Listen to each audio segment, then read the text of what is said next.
자, 오늘 우리가 함께 깊이 파고 들어볼 자료는요. 유튜브 채널 주님이 일하시는 교회의 강금구 목사 설교 영상 하나입니다. 아, 여호사밧 왕 이야기죠? 네, 맞습니다. 구약 성경에 나오는 그 여호사밧 왕 이야기인데요. 한번 상상해 보세요. 어느 날 갑자기 보고가 들어옵니다. 세 나라의 연합군이, 그것도 어마어마한 대군이 국경을 넘어 쳐들어왔다는 거예요. 심지어 숫자는 압도적이고 우리에겐 방어할 시간도 능력도 전혀 없는 상황. 바로 그겁니다. 그야말로 절체절명의 위기죠. 자, 당신이라면 첫 번째로 무엇을 하시겠습니까? 아마 대부분은 일단 비상대책회의부터 소집하겠죠. 그리고 가용할 수 있는 모든 군사자원을 긁어모으고 어떻게든 외교적으로 풀어볼까. 그렇죠. 어떻게든 내가 해결할 방법을 찾는 게 상식적인 반응이잖아요. 네. 그런데 오늘 살펴볼 이 설교는요, 완전히 정반대의 해법을 제시합니다. 국가적인 재앙 앞에서 왕이 선택한 첫 번째 행동이 군사적 대응이 아니라 예배였다는 것. 아주 파격적인 이야기에서부터 시작합니다. 바로 그 지점 때문에 저희가 이 자료를 선택했습니다. 위기 옆에서 예배가 어떻게 가장 강력한 해결책이 될 수 있는가? 이건 단순히 종교적인 질문을 넘어서는 것 같아요. 맞아요. 우리가 어떤 절망적인 상황을 마주하는 그 근본적인 태도에 대해서 생각하게 만들거든요. 오늘 이 설교의 논리를 한번 차근차근 따라가 보면서요.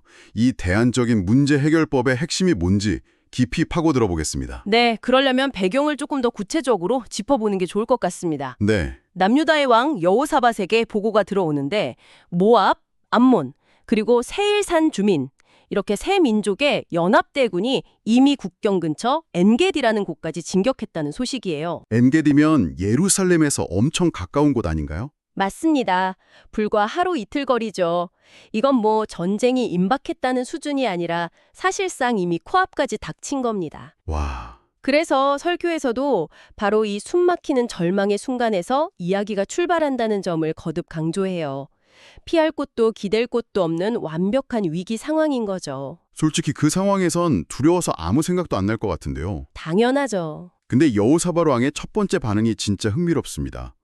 설교 본문 3절을 보면 그도 물론 두려워했다고 나와요. 사람이니까요. 그럼요. 하지만 그 다음 행동이 핵심입니다. 군대를 소집하는 대신에 여호와께로 낯을 향하여 간구하고 온 유다 백성에게 금식하라 공포합니다. 그러니까 국가의 첫 번째 공식 대응이 군사동원령이 아니라 전 국민 금식기도회였던 셈이죠. 네, 그렇죠. 여기서 이제 설교자가 주목하는 표현이 바로 낯을 향한다는 부분이에요. 낯을 향한다. 이걸 단순히 기도했다 정도로 해석하지 않아요. 설교에서는 이걸 사람들이 별 얘기를 다 하니까 귀를 막아버리고 눈을 막고 오로지 하나님을 바라보면서 이렇게 표현하거든요. 즉, 위기 상황에서 쏟아지는 수많은 정보, 조언, 비난, 걱정 같은 외부의 소음을 의도적으로 차단했다는 거죠. 오직 문제의 본질, 그러니까 신과의 관계에만 집중했다. 이런 의미로군요. 맞습니다. 근데 그게 좀 어떻게 보면 비현실적으로 들리기도 해요. 당장 국경에 적이 몰려왔는데 왕이 기도만 하고 있다. 백성들 입장에서는 지금 우리 왕이 현실 도피를 하는 건가? 하고 더 불안해하지 않았을까요? 아주 중요한 질문입니다. 설교가 바로 그 지점을 파고들거든요. 네네. 설교자가 이렇게 말해요. 우리는 현실 앞에서 두려움이 들면은 어떻게든 내가 해결해야 된다라는 그런 생각을 단정지어버릴 때가 많아요. 맞아요. 머리가 복잡해지죠. 그렇죠. 불안이 막 증폭되는 거예요. 근데 여호사밧의 행동은 현실 도피가 아니라 오히려 문제 해결의 주체를 바꾸려는 가장 적극적인 시도였다고 보는 겁니다. 주체를 바꾼다? 네. 내 지혜와 능력이라는 이 제한된 자원에서 벗어나서 무한한 자원을 가진 신에게로 문제의 주도권을 넘기려는 의도적인 선택이었다는 거죠. 두려움이라는 감정에 휩쓸려서 허둥대는 대신에 그 감정을 들고 곧장 예배의 자리로 가져갔다? 바로 그겁니다. 그렇군요. 문제 해결의 방법을 찾기 전에 문제 해결의 주체부터 재설정했다는 해석이네요. 네네. 그럼 이 설교에서 말하는 예배가 정확히 뭔지 좀 더 구체적으로 짚어봐야겠습니다. 그냥 기도하고 찬송하는 것과는 다른 의미인 것 같아요. 맞습니다. 설교는 여호사밧의 기도 내용을 통해서 예배의 본질을 정의하는데요. 12절에 나오는 그의 기도가 모든 걸 말해주죠. 우리를 치러 오는 이 큰 무리를 우리가 대적할 능력이 없고 어떻게 할 줄도 알지 못하옵고. 네, 그리고 오직 주만 바라보나이다. 이 문장 안에 설교가 말하는 예배의 두 가지 핵심 요소가 다 들어있어요. 능력이 없고 어떻게 할 줄도 모른다. 이건 거의 백기투항선언처럼 들리는데요. 그렇죠. 대부분 그렇게 생각하죠. 하지만 설교는 이걸 패배자의 선언이 아니라 믿음의 사람이 할 수 있는 최고의 예배적 고백이라고 말합니다. 최고의 고백이다. 네. 여기서 예배의 첫 번째 정의가 나옵니다. 예배란 내가 무능력함을 정직하게 인정하는 자리라는 거예요. 아, 그리고 두 번째는 하나님을 내 인생과 이 문제의 주인으로 다시 세우는 자리라는 것이죠. 이 두 가지가 합쳐질 때 비로소 진정한 예배가 된다는 논리입니다. 칼과 창을 들기 전에 먼저 무릎 꿇는 것. 네. 그게 바로 여호사밧의 전쟁 준비 방식이었습니다. 그 역설의 핵심이군요. 나는 아무것도 할 수 없다고 인정하는, 어떻게 보면 가장 나약해 보이는 행위가 사실은 가장 강력한 전쟁 준비라는 논리. 네. 근데 이건 자칫하면 수동적인 태도로 이어질 위험도 있어 보여요. 아무것도 안 해도 신이 다 해주겠지 하는 식으로요. 그 경계가 어딜까요? 설교는 그 경계를 명확하게 긋습니다. 이건 수동적인 포기가 아니에요. 내가 할 수 없는 영역을 신에게 넘기고 내가 할 수 있는 영역에 집중하는 전략적 위임에 가깝습니다. 전략적 위임. 네. 사실 이건 현대 심리학에서 말하는 내려놓음, 레링고라고 하죠. 혹은 급진적 수용 같은 개념과도 맞닿아 있어요. 아, 그렇겠네요. 문제에 대한 통제권을 내가 꽉 쥐고 있어야 한다는 그 강박을 포기하고 내 한계를 있는 그대로 인정할 때 비로소 과도한 불안에서 벗어나서 새로운 해결책이 보일 공간이 생긴다는 거죠. 설교는 이것을 영적인 행위로 해석하지만 그 심리적인 효과는 보편적으로 아주 강력합니다. 알겠습니다. 자, 그럼 온 백성이 왕과 함께 자신들의 무력함을 고백하면서 금식하고 예배를 합니다. 그 다음에 어떤 일이 벌어지나요? 갑자기 하늘에서 불이라도 내려와서 적군을 물리치나요? 그보다 훨씬 더 흥미로운 일이 벌어집니다. 네. 하나님의 응답이 선지자 야하시엘을 통해 임하는데요. 메시지는 이렇습니다. 이 큰 무리로 말미암아 두려워하거나 놀라지 말라. 이 전쟁은 너희에게 속한 것이 아니오 하나님께 속한 것이니라. 그런데 여기서 가장 중요한 사실은 이 말을 들었을 때도 적군은 여전히 코앞에 있었다는 겁니다. 현실은 1mm도 변하지 않았다. 그렇죠. 상황은 그대로인데 말뿐인 약속만 받은 셈이네요. 저라면 그래서 구체적으로 어떻게 하실 건데요라고 되묻고 싶을 것 같은데요. 바로 그 지점에서 모든 것이 바뀝니다. 모든 것이요? 네. 외부 상황이 아니라 여호사밧과 백성들의 마음이 바뀐 거죠. 아, 마음이. 설교자가 이 부분을 아주 생생하게 묘사해요. 불안하고 초조하고 어찌할 바를 모르겠다 했던 그 마음이 하나님이 하시겠구나라는 확신과 평안으로 바뀌었다는 겁니다. 설교에서 이런 구절이 나와요. 기도 가운데 평안이 오면 응답인 줄 믿습니다. 와.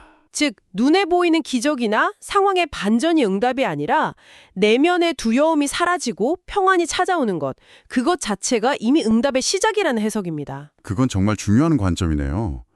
우리는 보통 응답이라고 하면 외부적인 결과물을 떠올리잖아요. 그렇죠. 문제가 해결되거나 돈이 생기거나 병이 낫는 것처럼요. 네.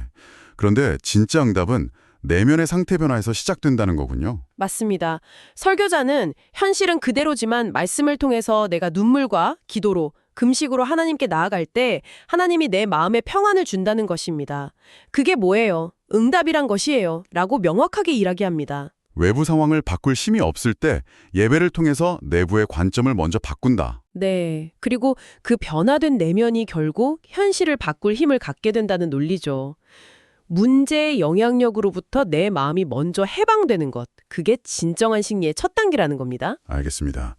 내면의 평안을 얻었다고 해도 눈앞에 거대한 군대가 사라진 건 아니잖아요. 아직 그대로 있죠. 보통이라면 이제부터라도 필사적으로 방어 전략을 짰을 텐데 여호사밧은 여기서 완전히 상식을 벗어나는 행동을 하죠. 상식을 벗어나는 정도가 아니고요. 군사 전략의 관점에서는 거의 자살행위에 가까운 결정을 내립니다. 자살 행위요? 네. 다음 날 군대를 조직해서 전장으로 향하는데요. 군대의 최선봉, 가장 중요한 위치에 최정예 특공대를 세운 게 아닙니다. 그럼 누구요? 거룩한 예복을 입은 선가대를 세웁니다. 잠시만요. 선가대요? 찬양대? 네. 칼과 창 대신 악기와 목소리로 무장한 찬양대가 군대의 선봉에 선 겁니다. 와, 상상만 해도 아찔한데요. 갑옷도 없이 예복을 입고 노래를 부르면서 적진으로 걸어가는 그 사람들의 심정은 어땠을까요? 이건 단순히 믿음을 넘어선 거의 담력의 시험처럼 느껴지네요. 설교자도 말도 안 되는 일이 벌어졌다고 표현해요. 그런데 바로 그 상식적으로 이해할 수 없는 행동이 상상할 수 없는 결과를 낳습니다. 어떤 결과죠? 설교 본문 22절을 보면 그 노래와 찬송이 시작될 때 여호와께서 복병을 두어 유다를 치러 온 적군들이 서로 치고 죽이게 만듭니다. 자기들끼리요? 네, 연합군 사이에 내분이 일어나서 자멸해버린 거죠. 여기서 말하는 복병은 구체적으로 무엇을 의미하는 걸까요? 설교에서는 어떻게 해석하나요? 설교자는 이 복병을 눈에 보이지 않는 천사들로 해석합니다. 어제 말씀을 탁 보면서 복병이 누굴까? 천사를 통했구나 라고 말하죠. 아, 초자연적인 개입으로 보는군요. 네, 인간의 찬송이 시작된 순간 하늘의 군대가 움직였다는 해석입니다. 결국 유다 백성은 칼 한 번 제대로 쓰지 않고 전장에서 완벽한 승리를 거두게 됩니다. 정말 강력한 서사네요. 물론 역사적인 관점에서 보면 다른 설명도 가능하겠죠. 예를 들어서 원래부터 그 세 연합군 사이에 긴장 관계가 있었는데 어떤 계기로 그게 폭발했다거나 네, 그럴 수도 있죠. 유다군이 지형을 이용한 심리전으로 혼란을 유발했을 수도 있고요. 하지만 이 설교는 그런 가능성보다는 초자연적인 개입에 명확하게 초점을 맞추는군요. 맞습니다. 이 설교의 목적은 역사적 사실을 고증하는 게 아니라 신학적인 메시지를 전달하는 데 있으니까요. 여기서 강조하는 핵심은 찬양이 전쟁의 승패를 가른 결정적 행위였다는 점입니다. 행위다. 네, 찬양은 단순한 감정 표현이나 노래가 아니라 하나님의 개입을 이끌어내는 영적인 무기다. 그리고 전쟁터는 하나님이 싸우시는 무대가 된다. 이런 결론으로 이어지는 거죠.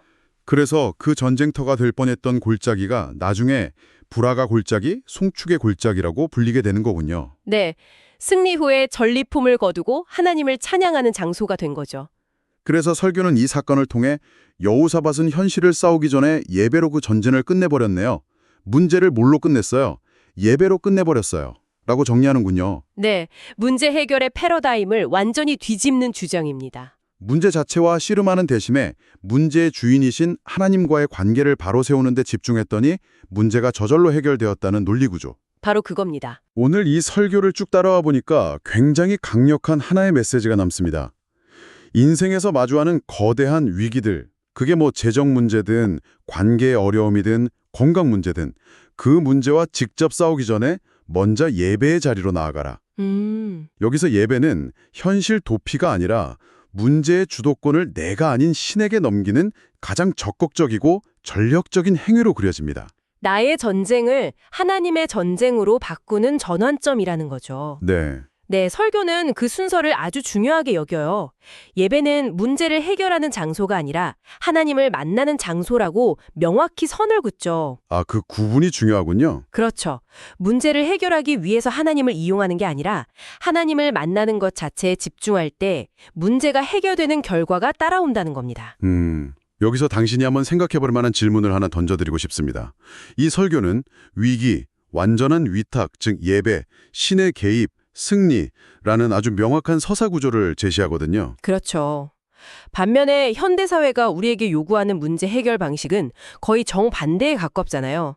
주도적으로 계획하고 적극적으로 행동하고 끝까지 포기하지 않는 자기 자신에 대한 믿음을 강조하죠. 바로 그 지점입니다. 이 두 가지 접근법은 어떻게 다를까요? 그리고 당신의 삶에서 도저히 이길 수 없을 것 같은 나만의 연합군을 마주했을 때 문제 앞에 무릎 꿇는 대신 하나님 앞에 무릎 꿇으라는 이 설교의 메시지를 어떻게 적용해 볼 수 있을까요? 스스로의 힘으로 통제하려는 노력을 내려놓는 것과 무기력하게 포기하는 것 사이에서 당신은 지금 어디에 서 있습니까?